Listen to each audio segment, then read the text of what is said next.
I love you. You wake up in a world filled with bright lights, unfamiliar voices, and strange faces. You don't know where you came from. You don't ask why you're here. You simply experience the world as it unfolds around you. For the first few years of your life, your brain is recording countless experiences, yet almost none of them will survive into adulthood. Scientists call this childhood amnesia. For most people, the first 3 years of life are almost completely lost to memory, leaving only silence where the beginning of their story should be. So where were you before your first memory? And why does your conscious story seem to begin in the middle, as though the opening chapters have been erased? But what if the story doesn't begin there? Have you ever experienced an overwhelming sense of déjà vu, walked into a place for the very first time, yet somehow felt as though you had been there before? Met someone who felt strangely familiar despite knowing you had never crossed paths, or had a dream so vivid it seemed less like imagination and more like a forgotten memory? Most people dismiss these moments without a second thought. Coincidence, imagination, a trick of the mind. But throughout history, others have wondered whether experiences like these point to something deeper. What if they are not random at all?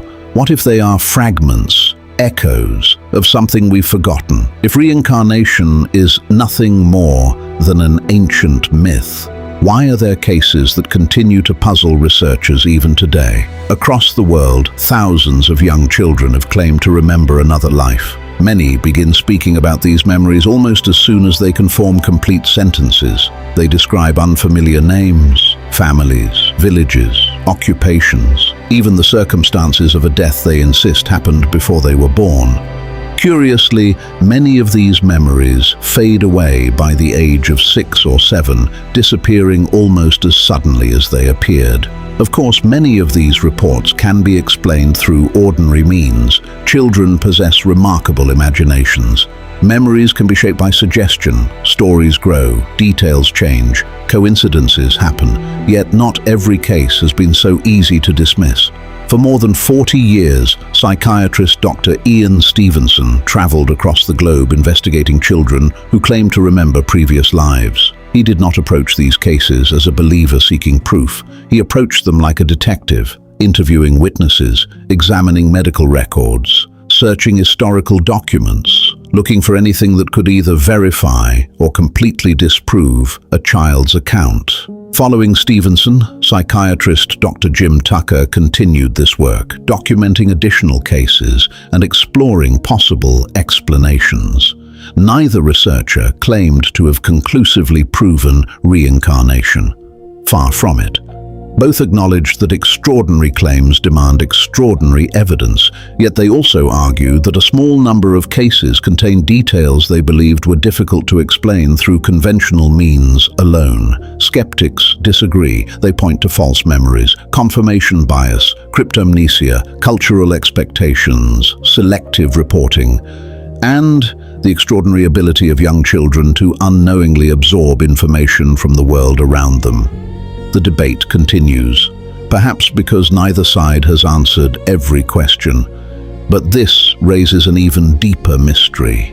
Why do these reports come overwhelmingly from young children? Why do they often disappear as the child grows older? And why did ancient civilizations, long before neuroscience, also insist that memories of previous lives fade as we enter this world? Could childhood amnesia simply be the result of a developing brain, or did the ancients believe birth itself placed a veil over memories of another existence? To answer that question, we have to travel back thousands of years, long before psychologists studied memory, long before MRI scanners, long before neuroscience.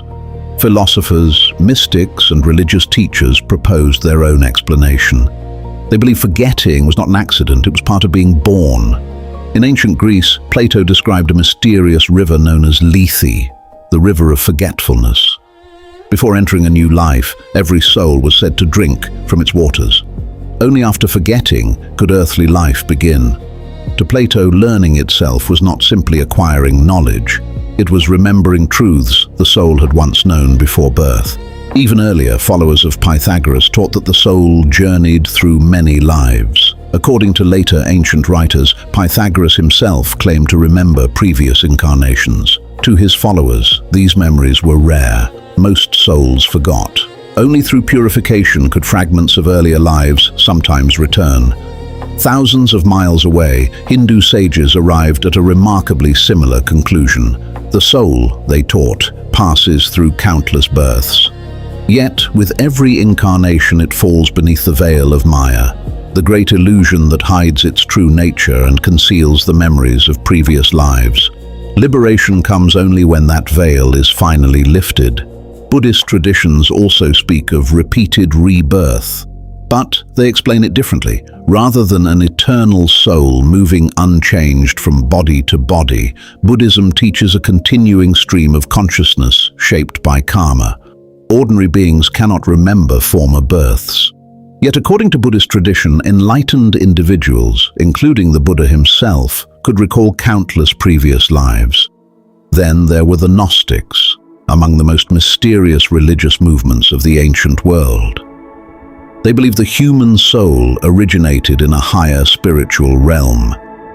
But after descending into the material universe, it became trapped, not merely by flesh, but by ignorance. The rulers they called the archons, and the limitations of the material world itself. To the Gnostics, salvation was not simply about faith, nor was it merely about knowledge. It was about awakening, about remembering who you truly are before you entered this world. Different civilizations, different philosophies, different religions, yet they all returned to the same extraordinary idea, that humanity enters this life, having forgotten something.